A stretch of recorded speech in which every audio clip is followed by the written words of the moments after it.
আরে তিশা, মনে হচ্ছে অনেক বৃষ্টি পড়বে, তুমি গাড়ির ভিতরে থাকো, আমি এখনই ছাতা নিয়ে আসছি।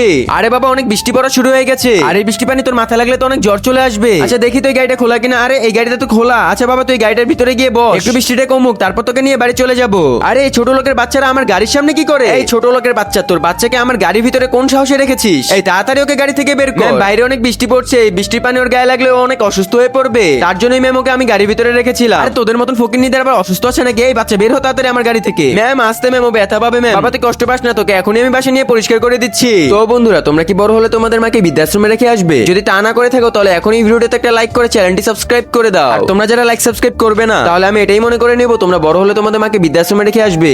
আরে দেখতে দেখতে তো বৃষ্টিটাও কমে গেছে। আরে মা তুমি ওঠো, মা তোমার কি হয়ে গেল? মা ওঠো। এসে আশেপাশে কেউ থাকলে তাকে একটু বলো আমাদের হেল্প করার জন্য। আরে কি এখানে তো গাড়ি অ্যাক্সিডেন্ট হয়ে গেছে। আরে দেখি দেখি কি হয়েছে। আরে বাবা, এটা তো ওই মহিলাটাই, যে মহিলাটা আজকে সকালে তোমার সঙ্গে খুব খারাপ ব্যবহার করেছিল। বাবা এই মহিলাটাকে কোনো হেল্প করার দরকার নেই, চলো আমরা এখান থেকে চলে যাই। আরে বাবা এগুলো বলিস না, ওরা পাশান হতে পারে কিন্তু আমরা পাশান না। আঙ্কেল আঙ্কেল, আমার মাকে আপনি তাড়াতাড়ি হসপিটালে নিয়ে চলুন, না হলে আমার মা মরে যাবে। ভাই সাহেব আপনি আমাকে মাফ করে দিন।